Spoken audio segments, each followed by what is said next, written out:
Karangalan po namin na dito sa aming lalawigan ang napili ng mahal na Pangulo na magdiwang ng kanyang kaarawan.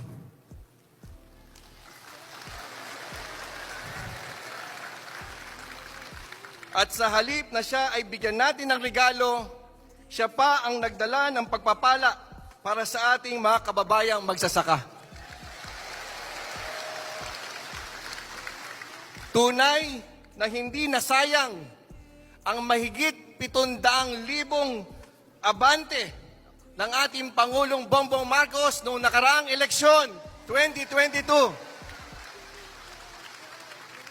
Talagang mahal na mahal po ng ating Pangulo ang ating lalawigan.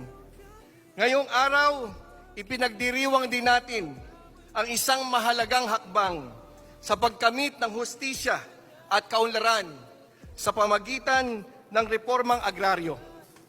Ang pamamahagi na 6,000 certificates of condonation sa ilalim ng Republic Act 11953 ay isang malaking tulong upang mapagaan ang mga pinansyal na pasanin ng ating mga magsasaka.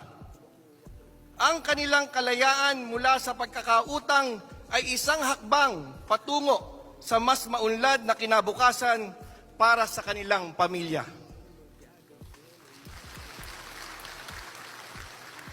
Kasabay nito, ang pamamahagi ng mga tseke sa ating Agrarian Reform Beneficiary Organization ay patunay ng patuloy na suporta ng pamahalaan sa sektor ng agrikultura.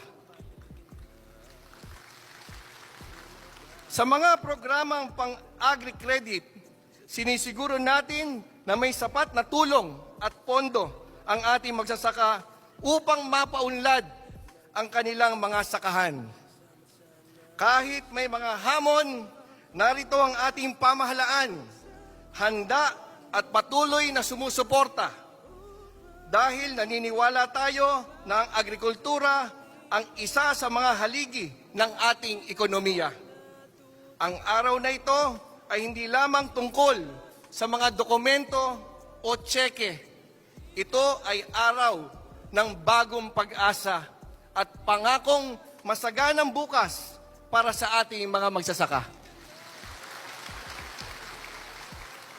Kami po ng ating Governor Oyi Matias Umali at ng buong pamahalang panlalawigan ng Nueva Ecija ay labis na nagpapasalamat sa ating mahal na Pangulong Bongbong Marcos Jr. sa patuloy niyang pagpaparamdam ng malasakit sa ating probinsya na tumatayong rice granary ng bansa. Walang masasayang na tulong. Umasa po kayo na ang lahat ng ito ay patuloy naming pagyayabungin sa aming mga kababayan at aayudahan pa namin sa lokal na pamahalaan upang mas maging produktibo ang sektor na magsasaka ng Nuevo Ecijano. Kaya po, maraming salamat at sama-sama po tayong magtulungan para sa mas maunlad na Nueva Ecija at progresibong bansa ang bagong Pilipinas. Mabuhay po tayong lahat. Maraming salamat po, Vice Governor Umali.